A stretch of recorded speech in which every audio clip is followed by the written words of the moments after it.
Okay. Thank you, everyone, for joining us today for a very special occasion, which is the inauguration of Joe Biden as our 46th president and Kamala Harris as vice president. It is a historic day for many reasons. I'm Karthick Ramakrishnan. I'm a professor of public policy at the University of California, Riverside, and I direct the Center for Social Innovation at UCR. I'm be playing the role of moderator and occasional commentator today, and I'm thrilled to be joined by colleagues that come from various perspectives and walks of life here at UC Riverside. I'll be introducing them shortly, and in the course of offering their expertise and remarks, we will also learn more about them, their roles at UCR, and what UCR has to offer is very relevant for not only this occasion today, but what we might expect in the months and years to come under a Biden administration.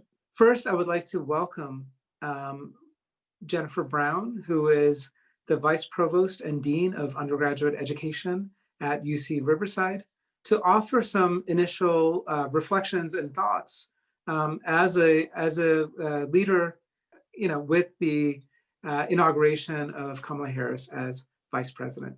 Welcome, Dean Brown. Absolutely, and thank you. Thank you so much for the invitation. So I've put together a couple of remarks and just thinking about what this means. I think the first thing, we must keep marching forward and drown out darkness and negativity with hope and light. And so just to share a couple of comments, I grew up on the south side of Chicago, not far from the former First Lady, Michelle Obama, thinking that education was the key to the American dream and that education and a great career could change lives. And for the majority of my life, it has changed my life. I never dreamed of becoming a professor nor a senior administrator at a Research One institution.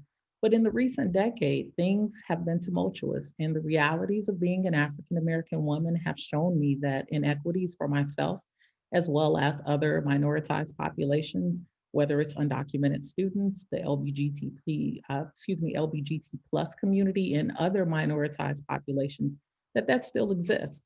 I'm grateful for those who have been allies and have helped to open a window of opportunity, just as President Biden did now for Vice President Harris. My allies, to name a few, are Drs. Bridget Behe, Dr. Ken Poff from Michigan State.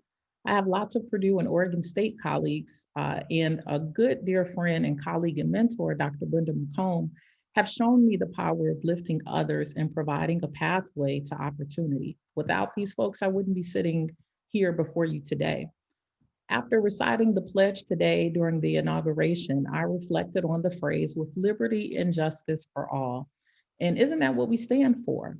I know as a higher education professional, I stand for liberty, justice, access, equity. And so, the question becomes, how do we live in a country and in a world where racial injustice is still an issue, where I and others have witnessed the unequal treatment and fairness firsthand?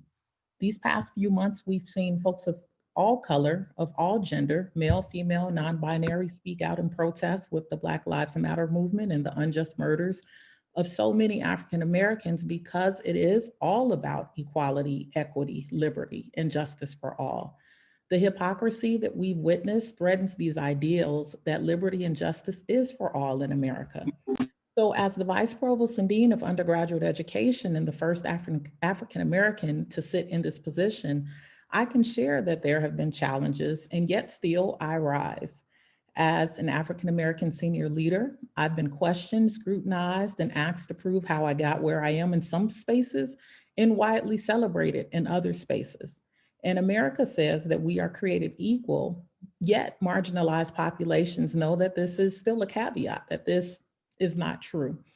President Biden talked today about respecting differences and having respect for folks regardless of their political affiliation or how they identify or worship.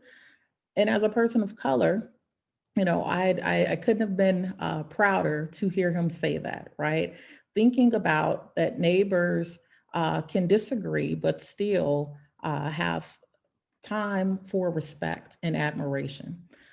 Also, as a person of color, I've been discounted at times and have had to show twice as much competency to be seen as equal.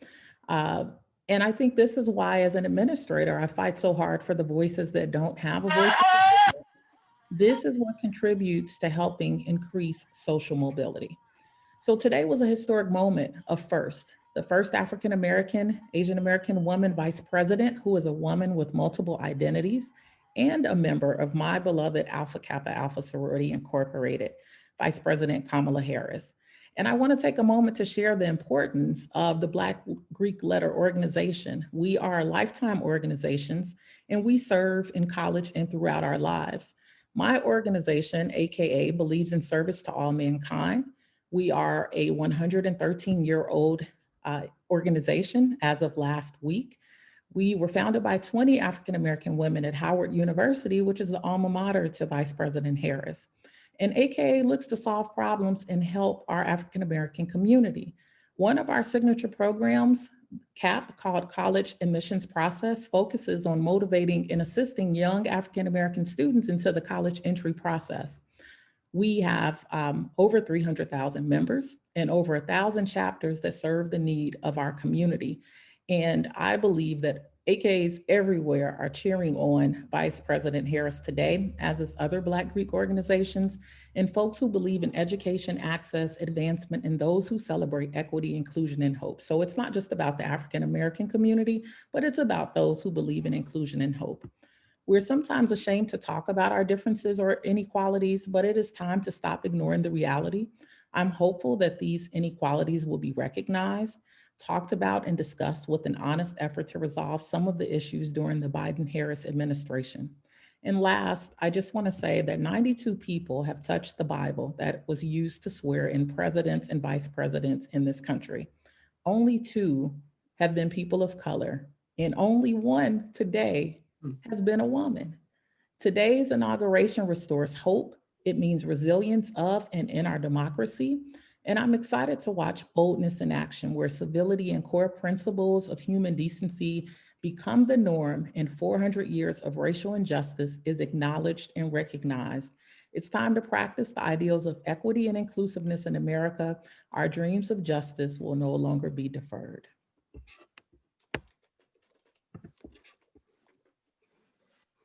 Thank you, Dean Brown, for those powerful remarks and reminders. One thing I should note, and it was remiss on my part to start off with a land acknowledgement, so I will do that at this time. But powerful to make us, with that recognition that even as we make progress today, there is so much more to be done. I'm going to ask Eric if you can bring up the slide on that. Thank you so much, Eric. So as per practice at UCR, and really grateful for our Indigenous community members who are partners in this work, I want to offer a land acknowledgement. We at UCR would like to respectfully acknowledge and recognize our responsibility to the original and current caretakers of this land, water, and air. The Cahuilla, Tongva, Luiseno, and Serrano peoples, and all of their ancestors and descendants, past, present, and future. Today, this meeting place is home to many Indigenous peoples from all over the world, including UCR faculty, students, and staff, and we are grateful to have the opportunity to live and work on these homelands. Thank you, Eric, and I want to give special thanks to Fortino Morales, who brought this to our attention, and this will be a standard practice at CSI in future events. Next, I want to turn bridging from what Dean Brown said at the end in terms of the first woman to have touched that Bible that has been used to swear in presidents and vice presidents. I'd like to welcome Professor Jennifer Merolla from the Political Science Department here at UC Riverside, whose research has specialized in women in politics and female leadership more generally. So Jennifer, just thinking about your research, and even I know that this is a strong personal commitment of yours as well. How are you kind of processing this day and this moment? And then maybe to talk about how this relates to the scholarship that you and others have been doing. Yeah, no, I mean, so exciting. I mean, this is a moment that, people who certainly study women in politics, but, certainly many women in the electorate have been waiting for some time. The last election cycle was, really devastating, I think, to many women in the electorate. And so this is a moment of hope. And so that's why it's, really, I think, great to really see this moment. And I think Dean Brown, had really excellent, comments on that. And it's remarkable because it shatters glass ceilings. As a woman of color, Kamala Harris, is really going to bring unique perspectives to the table that this country just desperately needs. And academic research suggests that, this will bring about improved representation, especially for many marginalized groups in the US political system. I think what's also from a political science perspective, she'll be one of the most high profile, vice presidents, not only because of her background, but because of, the way this, the status of the Senate right now. She'll be probably called in to cast many more tie-breaking votes than her predecessors. So that's something as, political scientists that will be interested in, looking out for. And I think the one thing that really strikes me is just the effect that this will have among children, right, in our society. There's some academic research that's been done that asks young children to kind of draw a political leader, and the vast majority draw a man, right? That's kind of what they have in their head when they're drawing a political leader. But Kamala Harris's election to the vice presidency may shift how girls, and especially those of color, imagine the political space, and will encourage, I think, more engagement in the future. So I find that really something really special about this moment. In our gender lab, we actually had a study in the field during the presidential primary. We were asking people kind of open-ended questions about what makes them most enthusiastic about Kamala Harris, and we asked about some of the other candidates as well. But we do see some of these themes that emerge from those open-ended questions, and I'll just share a few of those. So one of our respondents noted that Kamala Harris understands what it means to be a repressed minority and will help with changing that. Another said, I believe Kamala Harris will be a great role model. Another remarked that they were enthusiastic because she's a strong Black female. And finally, another said, Senator Harris is an intelligent, now Vice President Harris, is an intelligent and empathetic candidate who champions human rights, better social and economic conditions for everyone, and environmental protections and improvements, among many other issues, right? So I think that speaks to the real policy significance about this moment. So I'll stop there for now. Excellent. Thank you, Professor Merolla. Next, I'm pleased to welcome Fortino Morales from UCR. And Fortino is at UCR Sustainability, and he'll say more about that.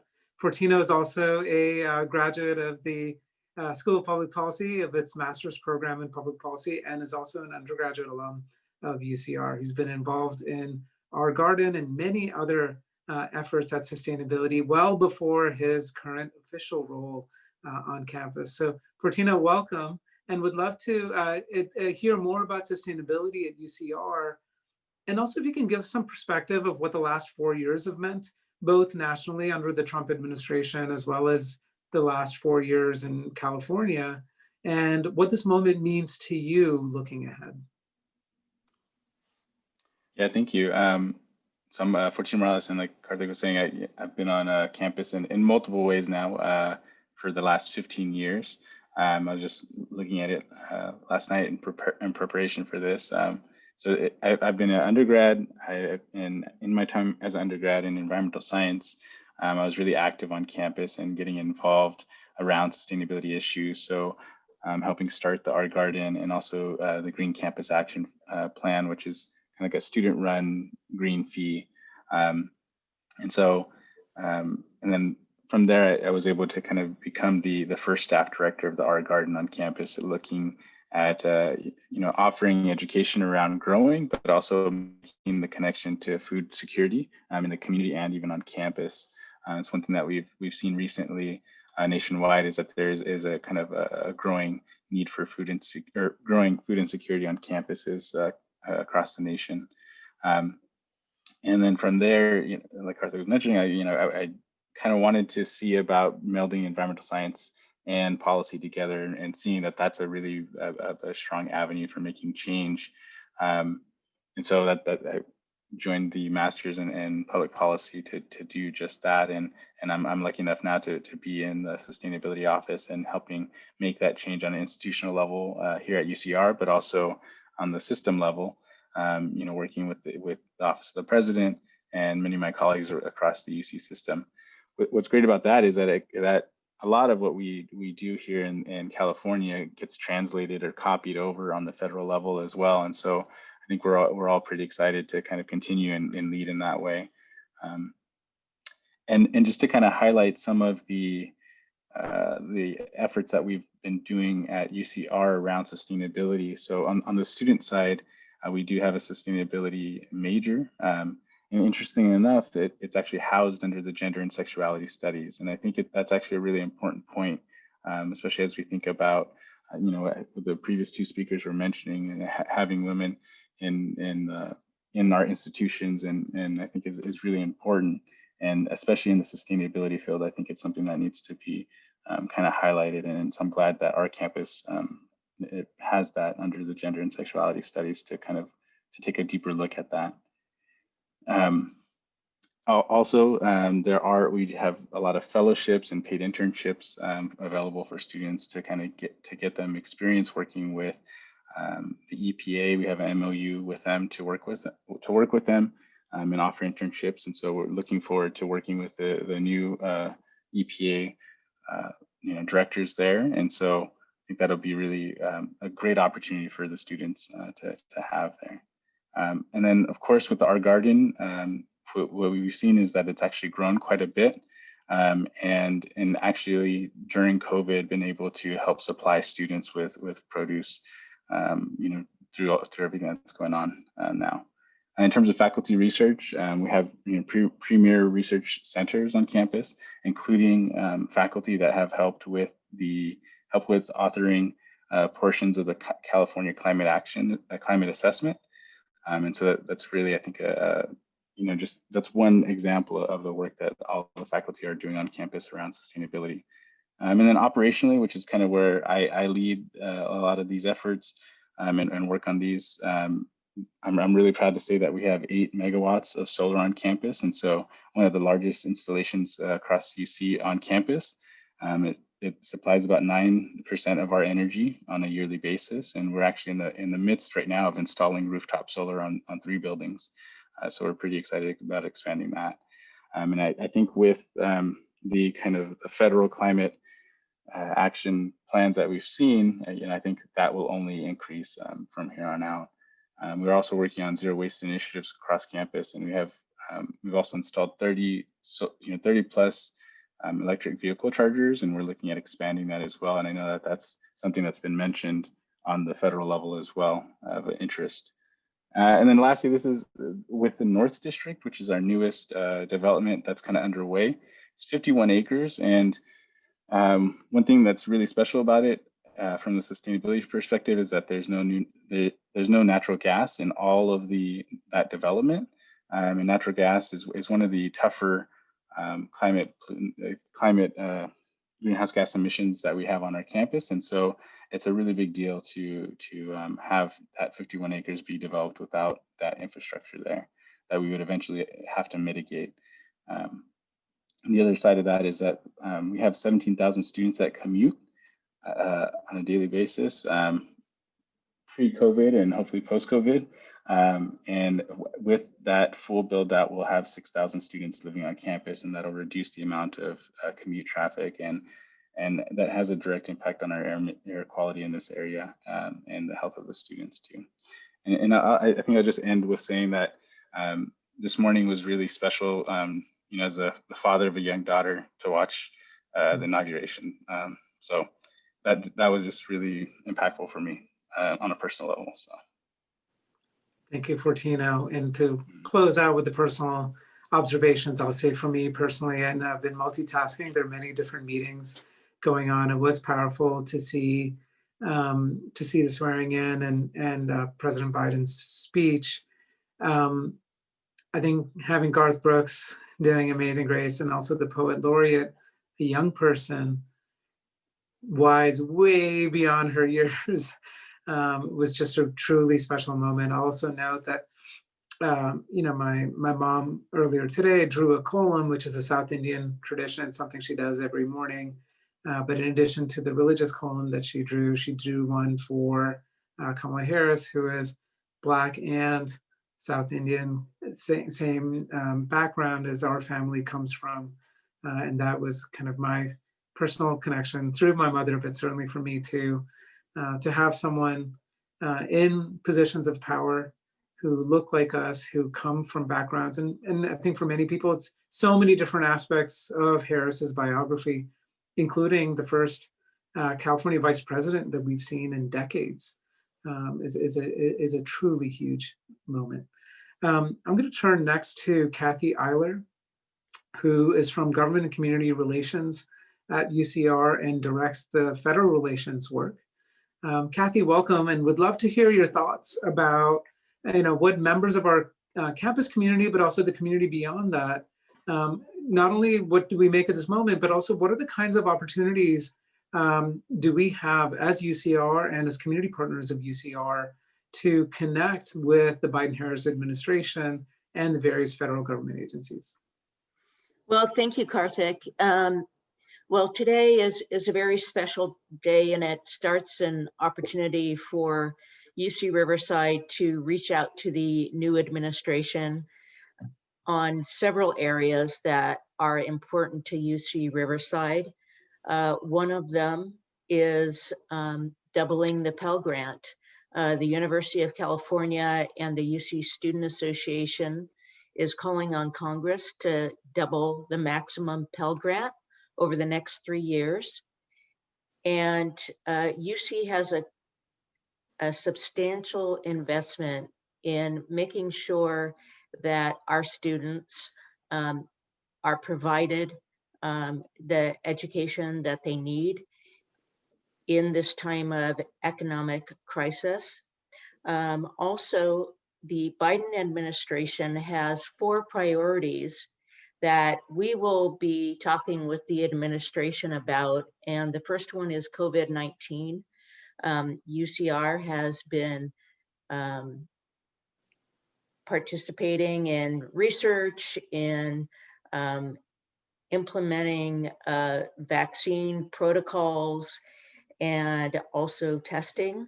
Also, economic recovery is the second of the 4 priorities.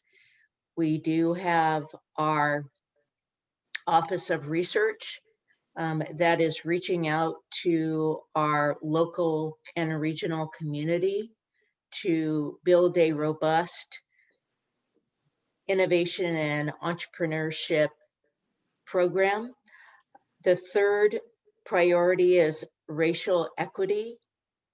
And this is an area in which UCR, I believe, excels in making sure that we provide and contribute diverse backgrounds, and also that we engage in conversations about diversity. The fourth issue is climate change. And the university, with our historical agricultural research centers and excellence in research, we're going to be reaching out to the Biden administration, specifically the Office of Science, Technology, and Policy, to talk with them about the research priorities that the university has. And so we'll be engaging with faculty members, with undergraduate students, with graduate students to reach out to the new administration, to reach out to Congress, and to also reach out to our federal agencies. So this is an exciting opportunity for UCR to showcase who we are and to showcase the excellence in research that we provide our region and the nation. So looking forward to working with Congress and the new administration in this new in this new year. Great. Thank you, Kathy. Well, I'm going to ask Dean Brown to come back. And it kind of picks up on this theme, Jennifer, with respect to education access and equity. So, from your perspective as Vice Provost and Dean of Undergraduate Education, what are some of the things that you'll be looking out for, in addition to, the Pell Grant advocacy that Kathy talked about? Yeah, thank you, Karthik. I think that there is a micro and macro view. And so many people who know me know that I am an advocate of all education. And so my answer is going to sort of encompass a holistic look of education. So I think overall, my hope is of education equity. Having a first lady who has taught in the community college system and understands the nuances of higher education is exciting and encouraging. And I understand that, we try to keep the official administration, separate, but I do think that that is helpful to have a first lady who has doctor before her first name. But thinking about the administration as a whole, I believe there's an opportunity to strengthen the higher education system and that we shouldn't worry about becoming lopsided in resource distribution. And what I mean by that is, whether resources are given to a 2-year or a 4-year institution. I think that if we think about pipelines and all of the things that our students have to do in order to get to us, whether that's K through 12 or that's K through 14, the ultimate goal is to get more folks who have an education and can contribute with meaningful lives in the workforce. So, we have many competent individuals who have already reached out to presidents across the nation and higher education stakeholders to inventory our most pressing needs. So, I was talking with a colleague and friend, Dr. Bridget Burns, and she says, hey, I'm meeting with the Biden administration tomorrow to talk about, X, Y, and Z. What would you like to share? And one of the things that I shared was the impact of COVID. And the impact of COVID is not just a higher education issue. It is one that affects every single kid in this nation at every single grade level. And the impacts of what we will have to think through in terms of deficits, in terms of, what I will call emergency teaching, but perhaps not every district in the state, in the country, has really risen to the occasion of being able to fulfill education the way they would like to. That's something that we're going to have to address. And I really hope that the Biden administration focuses on what are the long-lasting ramifications and impacts. I think more importantly, this holistic view of how many variables affect the outcome of the educational process is one of the most important things. And so when I look at things that the Biden administration has proposed, the funding for teachers and thinking about investing in additional education for educators, during the COVID crisis, one of the things that has been most troubling, and this is not to place blame with anyone, but one of the things that's been most troubling is not being able to give proper pedagogical support for our K through 12 teachers. And so our K through 12 students are suffering. Some are doing a great job, so let me give kudos to those who are, but this is something that we will have to address. So investing in additional education for educators, I think, is important. Funding mental health programs in schools, whether that is, on our campus or if that's, again, throughout the system, definitely needed as we try to imagine a post-COVID world, right? So I believe that there's going to have to be a transitional period where, we have to think about who our students are, what types of things they've had to drop to assume responsibility and roles, to help their families. And so, we hear a lot of students saying that they're lonely, they don't know how to connect. And this is in the higher education context, but I also have a 5th grader in the other room. And it's hard when your bubbles have broken down and some of the folks who were in your bubble had COVID, it's hard. And so folks are struggling with how to connect. creating community hubs. You know, schools don't operate in a vacuum, and just to hear that holistic approach, that we also need to look at funding for social services, for adult education programs, you know, for vocational training. If we're in the community college system, these things are really important.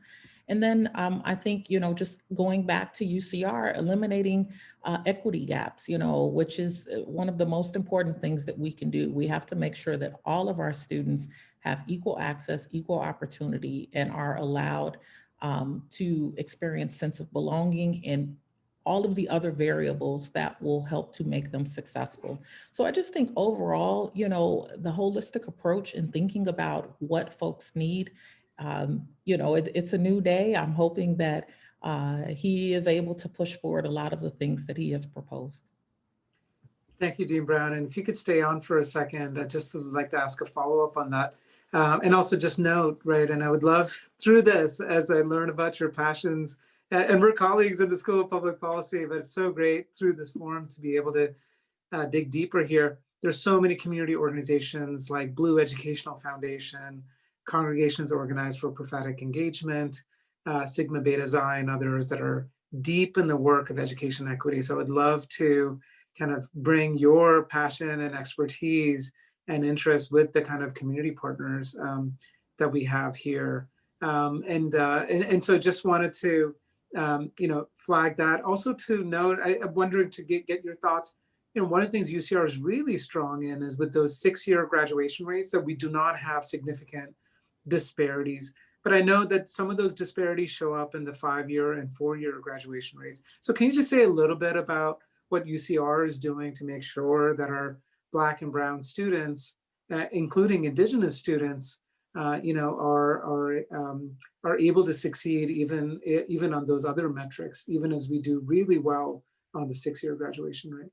Sure, absolutely. So, you know, I think that there are tons of things that UCR, and I'll talk a little bit about my organization, Undergraduate Education, has been doing to really continue to think about how to make sure all of our students thrive. And I think, first of all, just really being in touch with the data and understanding where we are. We have noticed that out of the minority groups, that the African-American population does have a slight equity gap compared to others. We've compared Pell and non-Pell, and for the most part, Pell and non-Pell students, they on average graduate at about the same pace.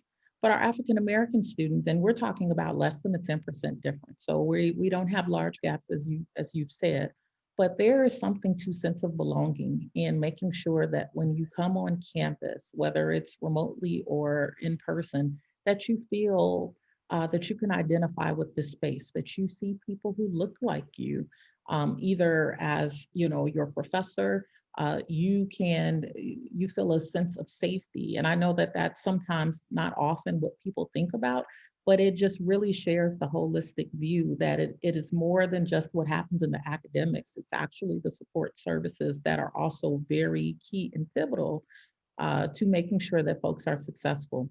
One of the things that undergraduate education has done during the pandemic is we thought long and hard about our entire student population, but we also wanted to make sure that we focused on our first time incoming freshmen who were probably coming into a remote world where they perhaps didn't know anyone and didn't know when or how to connect.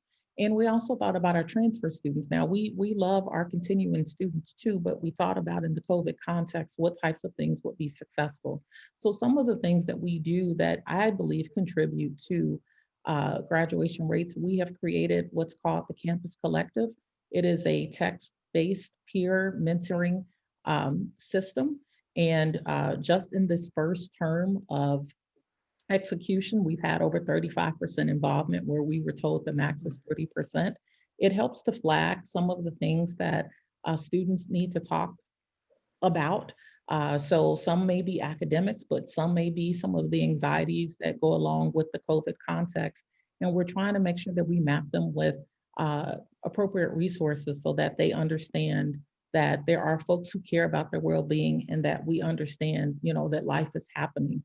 And so I think that there are several different sense of belonging types of things that we do. We partner with our student affair colleagues. We now have a COVID talking circle for all of our UCR students that is on Tuesday at 2 p.m. where folks can just come and debrief and talk about some of the things. And we learn what our students are going through, which again, I think that just having a solid foundation is important.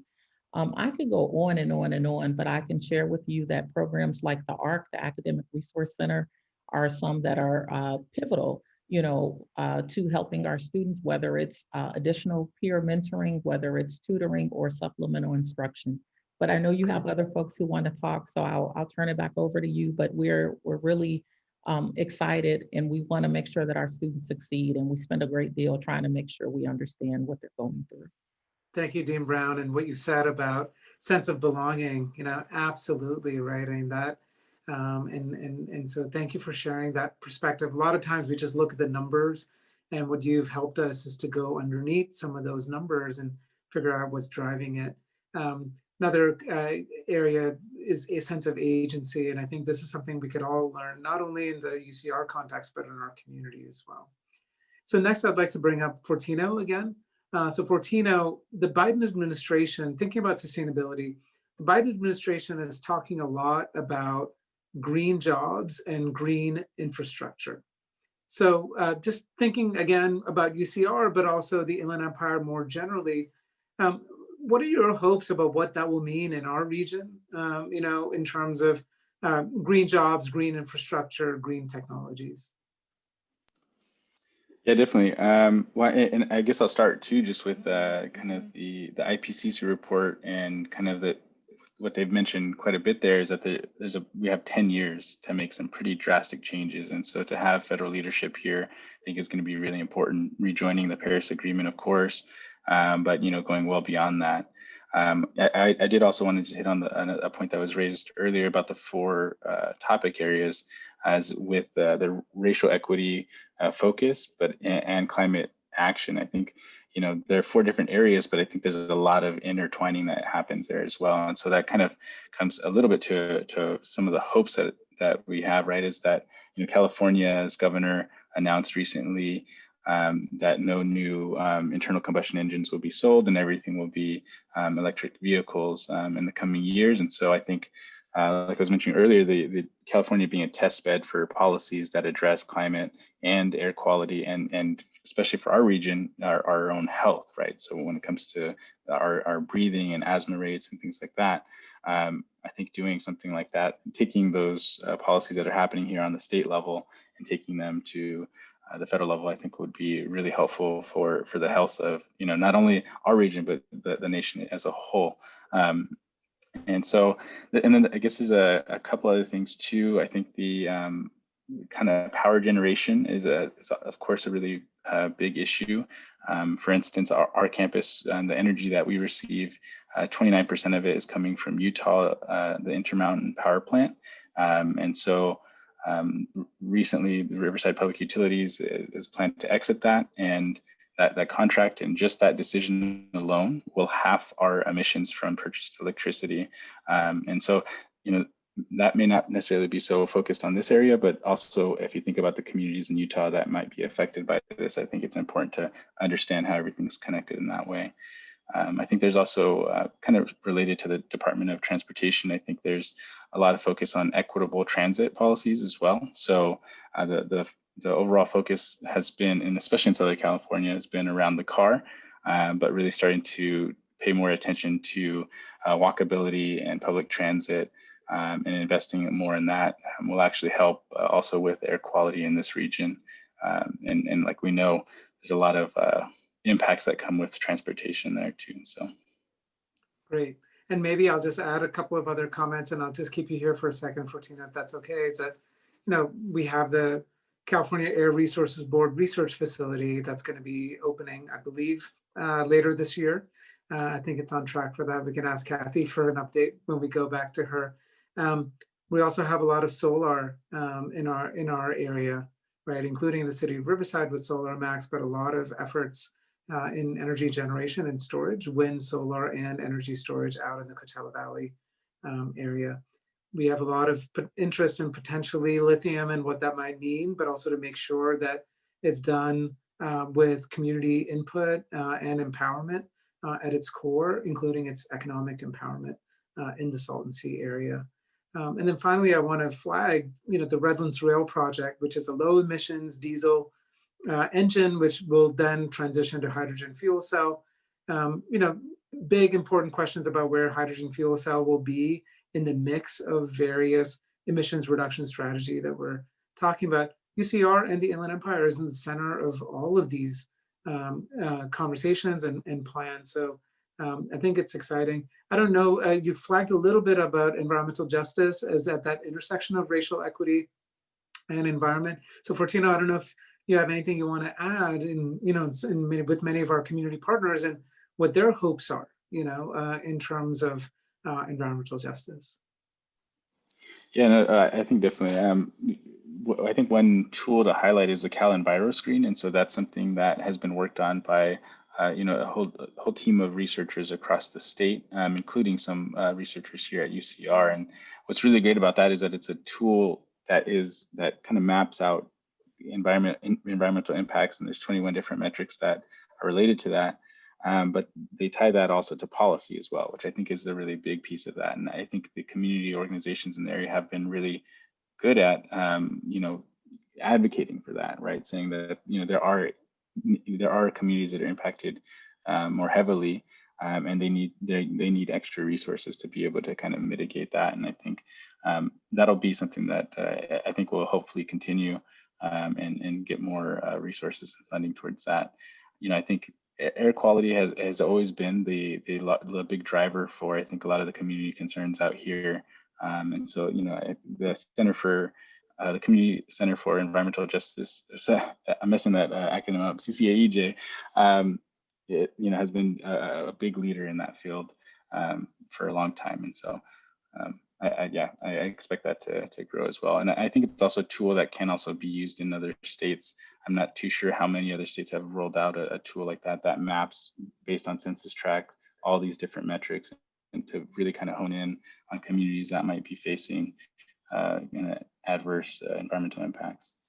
Great, thank you, Fortino. One final thing I'll just say before going to Professor Merolla is that, when we look at one major project is what they've talked about as a Colton intermodal facility that involves train, heavy diesel engine and truck traffic. Some of these things California can have a say in. Some of this will be at the federal level. So anything involving cargo that moves across state lines, including trains and diesel engines, will involve the federal government. So that's potentially an area not only of advocacy, but I would say of innovation to make sure that the kinds of emissions for idling engines, as well as engines that are doing a lot of that shuttling work in intermodal facilities, as well as the heavy machinery, potentially can start transitioning into hydrogen fuel cells, because right now the battery technology is not powerful enough for those heavy applications.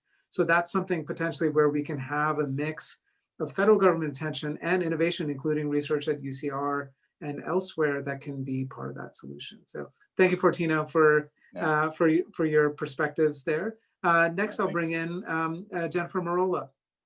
So Professor Merolla, in addition to research that you do on gender and politics, you also have been doing a lot of work on threats to democracy and ways to shore up democratic institutions. So wondering if you can share some perspectives, including some recent research you're doing that can give us a window into what we're seeing today, and importantly, what needs to be done to restore and rebuild our democracy in the United States. Do we have the rest of the day, Karthik? No, kidding. So yeah, this all, what we saw last week, didn't happen overnight.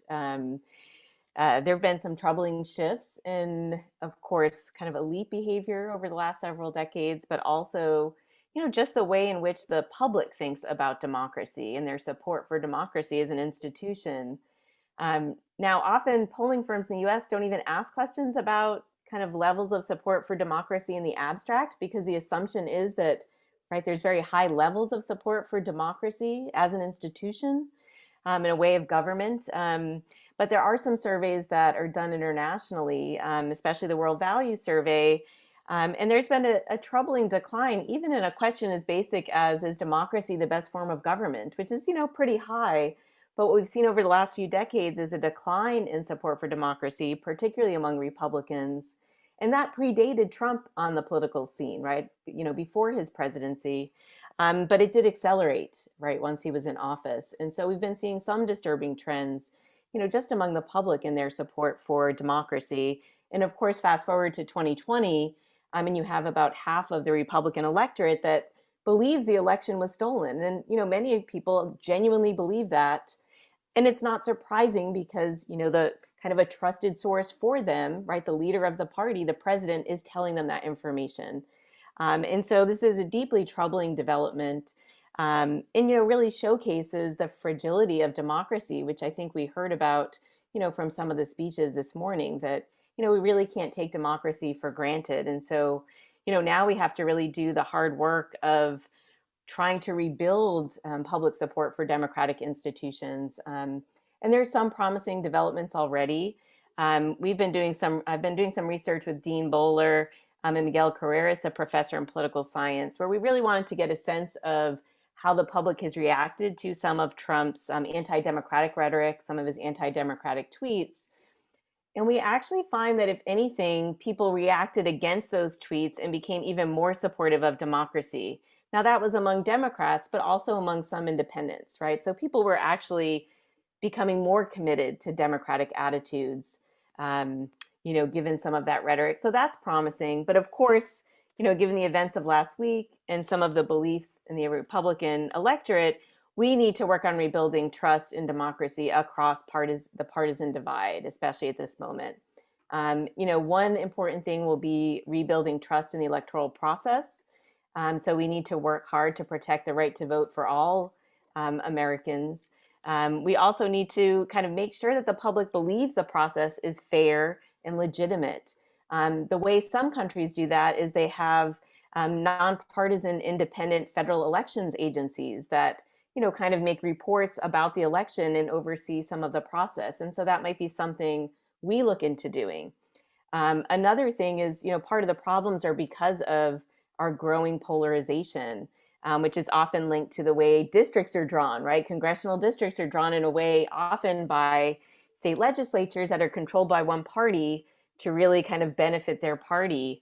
A state like California, of course, we have a different process. And so kind of looking into nonpartisan commissions to draw those lines may help people to have more confidence in the process. Another important thing will be to do more to tackle misinformation, right? How can we at least work from the same facts, right? We're never all going to have the same interpretation of facts. But, we heard a bit today, I think, in Biden's speech about the importance of, knowing what the truth is, if there is a truth. Mitt Romney also noted this. The best way to respect Republicans and the mass public is to be frank about, the truth and what the facts on the ground are. And so I think that will be a big challenge. I think another important thing will be ways to open dialogue among individuals with different perspectives, right? There's some great research by my colleague in political science, also in SPP, Kevin Esterling, about the effectiveness of town halls and bringing people together with different perspectives can make people kind of more open to, hearing at least the other side. We need our elites to model better behavior, right? Our language and our, kind of argumentation in the political space has become so uncivil. There's an increase in dehumanizing language of the other side, and that's, very dangerous. And then finally, I know I'm going on and I could go on and on. We do need to pay, some of my work is on terrorism, and most of it's, with respect to international terrorism. But of course, what we saw last week was, the threat of domestic terrorism and kind of the emboldening of white supremacist groups. We need to really think about the process through which individuals are becoming radicalized. And there's a lot of really, great research that's been done on this, especially dealing with international terrorism. But we need to think about ways to address that with respect to domestic terrorism. Excellent. Thank you, Professor Merolla and Jen, who's both a colleague and a friend. I'm going to ask other speakers to also join us. So Eric, if you can highlight the other speakers as well. And one thing as others come back on, I should note, Jen, that what's interesting is that you had the security czar that was part of the Trump administration that said that this was the most secure election. You also had fellow Republican Party elites and Republican appointed judges that said the same. And yet, I think it shows you, of course, when you have someone who's the president who is providing information or making claims that contradict that it can be really challenging to do. But there's a lot of work to be done, especially in terms of rebuilding trust in institutions and reestablishing the importance of evidence and truth. And I think that's where really as an institution of higher learning that is so committed to that, I'm hopeful that, we can, and there's a lot that we also need to change, I think, in terms of how we engage with community, with the public. So it's not just about making ourselves better understood, but better understanding the folks that matter in our democracy. So just want to open it up more generally to other folks in terms of comments that you've heard from each other, or even upon further reflection, if there are any thoughts that you want to add in terms of what the next 4 years are going to be looking like, and how we can best show up, not only with DC in mind, but with our communities in mind. So any thoughts on that? Go ahead, Jennifer, Dean Brown. I'll start. I think that your last part of your question is so important. And I think that, being able to speak up when you hear untruths, injustices is so important. It's one thing to go in private and say, I heard this comment and, I empathize with you, or this is, I wonder how this made you feel, or if you're discussing this over virtual coffee. But it's another thing to watch and hear and see your colleagues stand in their truth in the moment that these things are happening. And I think that the more that we see folks do things like this, that, show humanity, civility, decency, respect for differences, but still understanding as a human being, that you feel like other people feel, you bleed the way other people bleed. Standing up in the moment is one of the most important things that we can do. And empathy, I'll just share that as a parting thought, putting yourself in somebody else's shoes and leaving your privilege at the door, and I think that that's even more important, for example, within the context of UCR and our students. And, if we say we are #1 in social mobility, then we need to know what they go through to get here, to enroll in our institution, and what they, have to struggle or juggle with to stay here. Thank you, Dean Brown. One thing I'll say that was remarkable, I think it's probably going to be headlines tomorrow, is when the president said we need to end this uncivil war. One thing I'll say and when we talk about civility, I think we should also be mindful of not falling into this notion of respectability, because oftentimes what has counted for civility has been a very particular notion that is upper class and white and male, right, in terms of what that means. So some notions of civility, you cannot show your emotions. That is not civility, right? Some notions of civility, you need to speak in a certain way for that to be seen as civil. So I don't think anyone here is suggesting that, but I think that is something, I think it's going to be a very important conversation as we talk about this. I was just in a conversation earlier today with someone who is part of a well-funded national effort in terms of generating new nonprofit media models around the country. And they are talking about how do we create standards that are appropriate for the moment, in which we are not saying that there's no such thing as truth anymore, right? And make sure, and also make sure that community voice and community input is something that is relevant. And the kinds of conversations we're having, the journalism side, tells me so much that academia also needs to think about, right? In terms of community partnerships. Do we just do research and then push it out and say, we just need to translate it and it's on them to understand what we're doing? How can we better listen? How can we better empathize, right? And be responsible in that work. I don't know, others, Fortino, Kathy, Jen, if you have additional thoughts that you would like to share before we close. Well, Karthik, I'd like to Yeah, go ahead, say, Kathy, and then we'll go to Fortino after that. yeah, I'd just like to say that, you know, this is a great opportunity for UC Riverside to shine.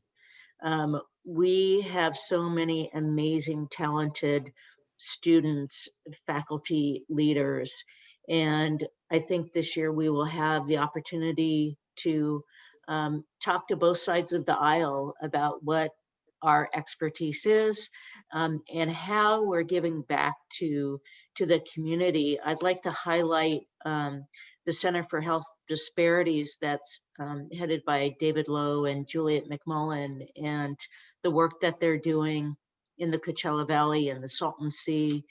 And those are the types of activities that we need to share and talk about, how we are reaching out to our communities and not only engaging them, but engaging them as partners, as a part of finding solutions, as well as the scientific research that we do. So looking forward to helping to showcase that research to Congress and to the new administration. Great, thank you, Kathy. Well, there's a framework that we're cooking up at CSI that you might find useful in that. It's part of our Census Legacies project, but we're calling it community R&D. So it's not research and development as you normally think about it. We talk about relationships and data and how those can come together and that to help solve community problems. So absolutely amen to all of that work in the Salton Sea communities area, and hopefully we can improve, right, in terms of how we partner with community. Fortino, on to you, and then we'll go to Professor Merolla, and then I'll close it out. So go ahead, Fortino. Yeah, no, I was just going to mention, you know, I know one of the things that our campus did and the system did was kind of sign on to this letter or pledge called "We Are Still In." This is in kind of reaction to federal leadership leaving the Paris Agreement. And I think that just kind of highlighted for me, I think the need to be involved on the local and state level in communities. And so I think a lot of folks in the past have kind of thought of environmentalism as kind of recycling more, or you know being vegan or something like that. But I think really looking at impacting institutional change as an individual. I guess I'd encourage everyone to continue to be civically engaged in their communities and their institutions, to create that change on those levels. I think is going to be really important if we're going to meet the kind of the call that the IPCC had of 10 years to make these changes to meet the climate actions there. So. Love that. We are still in. Thank you, Fortino. Jen, Professor Merolla. Yeah, I guess the last thing I would say is, I think our students are just so important. They've been so resilient throughout, what's been a really difficult time for many in our community.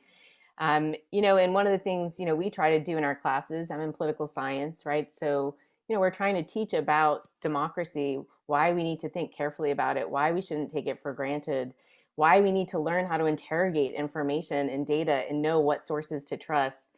And that's really important, especially at UCR, because so many of our students are first generation, and they bring those lessons right home to their families and their community.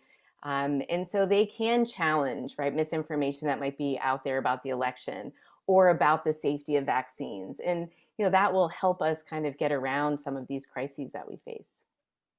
Excellent. Absolutely. Thanks for the reminder about vaccine and vaccine hesitancy, right? And we have folks like Richard Carpiano at the School of Public Policy who does research on misinformation and disinformation. And this is not just accidental. Some of it is very well resourced, right, in terms of how these play out. I'll just close maybe lifting up a thread from what Fortino said, but really has been brought up in so many ways in terms of community partnership and social impact. Universities play a very important role in civil society. This is a kind of political science talk here, right? So we're not government, we're nonpartisan, but we work with government partners, community partners, business partners, but we are that important voice. And in some ways, not the only conscience of the nation, but one of many different consciences of the nation, if you will. And I think this was so important, especially when we talk about immigrant communities, right? So we had so many challenges in the last 4 years to make sure that we show up not only for our DACA students, but other undocumented students as well, and really be there for everyone. I think with international students, hopefully we'll have a more favorable environment in which everyone feels welcome. I really love that sense of welcoming and belonging, Dean Brown, that you had lifted up. So a lot, I think, to be inspired by, a lot of work to do, not only by ourselves, but with our community and government partners. Thank you everyone for joining us. Thank you for your patience as we had some technical issues and disruptions in the course of today, but really look forward to partnering with all of you, as well as so many of our community partners that are joining us remotely today, and more to come. Thank you, everyone.